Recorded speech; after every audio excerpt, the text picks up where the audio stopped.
एक गांव में शंकर नाम का एक चरवाहा रहा करता था। वो एक गरीब आदमी था, लेकिन वो सभी की मदद करने के लिए हमेशा तैयार रहता था। पैसा कमाने के लिए उस गांव के लोगों की भैंसें चराने के लिए ले जाता था। ऐसे ही एक दिन वो भैंसों को चराने के लिए जंगल में ले गया। अचानक एक बड़ी भैंस उन भैंसों के करीब आई और उनमें शामिल हो गई। शंकर उस भैंस को देख नहीं पाया और शाम में सभी को घर ले गया। सभी भैंसें अपने अपने मालिकों के घर चली गई। बस वो भैंस कहीं नहीं गई और वहीं रास्ते में खड़ी रह गई, जिसे देखकर शंकर सोच में पड़ गया। अरे, ये भैंस कहां से आ गई और इसका आकार कितना बड़ा है। ये हमारे गांव के किसी आदमी की तो नहीं लग रही, बल्कि ये तो एक जंगली भैंसे की तरह दिख रही है। मुझे लगता है कि ये रास्ता भटक गई और मेरी भैंसों में शामिल हो गई। वैसे अगर इतनी बड़ी भैंस है और मुफ्त में मिल रही है तो क्यों छोड़ूं? ये सोचते हुए वो उस भैंस को अपने घर ले गया और उसने उसे छाया में बांध दिया। फिर घर के अंदर जाकर वो जब खाना खाने लगा तो एकदम से उसे ख्याल आया, अरे, मुझे उस भैंस की तो याद ही नहीं रही।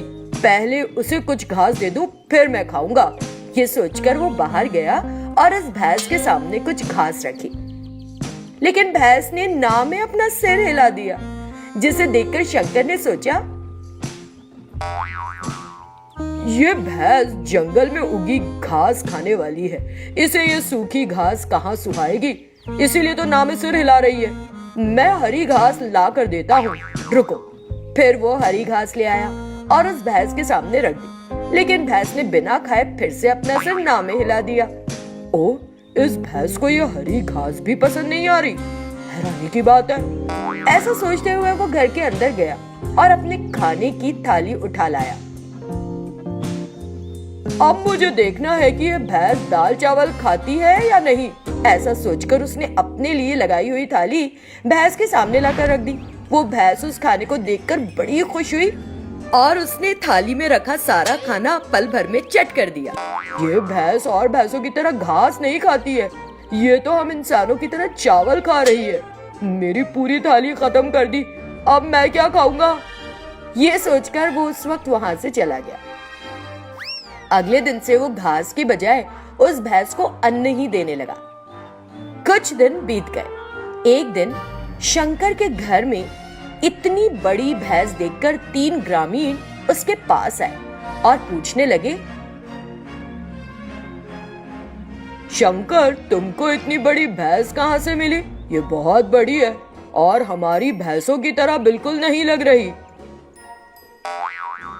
हाँ, मैंने भी पहले कभी ऐसी भैंस नहीं देखी थी। शंकर, तुमने ये नहीं बताया कि तुमको ये भैंस मिली कहां से? अरे भाई, मुझे ये बड़ी भैंस जंगल में मिली। मैं इसे कई दिनों से अपने पास ही रखे हुए हूँ।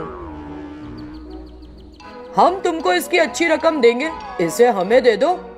नहीं भाई, मैं इसे बेचना नहीं चाहता। ये सुनकर वे तीनों व्यक्ति वहां से चले गए। उनके वहां से निकलते ही उस भैंस ने सोचा, मेरे बड़े आकार के होने से सबकी नजर मुझ पर है। ये सोचकर वो भैंस अचानक छोटी हो गई। थोड़ी देर बाद जब शंकर उसके लिए खाने की थाली लेकर आया तो उसे देखकर अचानक चौंक पड़ा। हे भगवान, ये क्या है? मेरी भैंस छोटी कैसे हो गई? लगता है इसे किसी की बुरी नजर लगी है। मुझे इसे बुरी नजर से बचाना होगा, नहीं तो ये और छोटी हो जाएगी। ऐसा सोचते हुए वो अंदर गया और भगवान के सामने रखा नारियल ले आया। फिर वो उस भैंस के चारों ओर उस नारियल को लेकर घूमा और उसके सामने ले जाकर तोड़ दिया। जैसे ही उसने नारियल को तोड़ा, वो भैंस एक ऋषि में बदल गई, जिसे देखकर शंकर तो भौचक्का खड़ा का खड़ा रह गया। उसे समझ नहीं आया कि आखिर ये हुआ कैसे। अरे, मेरी भैंस कहाँ गई और आप कैसे प्रकट हो गए? ये हो क्या रहा है? शंकर, हुआ ये था, जब मैं जंगल में ध्यान कर रहा था तो एक बुरी शक्ति ने मुझे भैंस में बदल दिया। जैसे ही तुमने भगवान के सामने रखे नारियल को भैंस के सामने लाकर तोड़ा, मैंने अपना असल रूप वापस ले लिया। बहुत बहुत धन्यवाद। मैं तुम्हारे इस किए उपकार के प्रति बहुत कृतज्ञ हूँ। इतना कहते हुए उन ऋषि ने उसके उपकार के बदले में उसे एक बड़ी सी भैंस दी। इस भैंसे के अंदर बहुत सारा सोना और पैसा है। तुम उस धन को निकाल कर सुख से रह सकते हो। इतना कहकर वो ऋषि वहाँ से चले गए।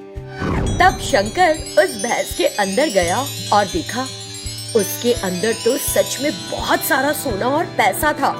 ये देखकर वो बड़ा खुश हुआ और ऋषि को मन ही मन धन्यवाद दिया। इसी के साथ वो धनवान हो गया और फिर खुशी खुशी रहने लगा।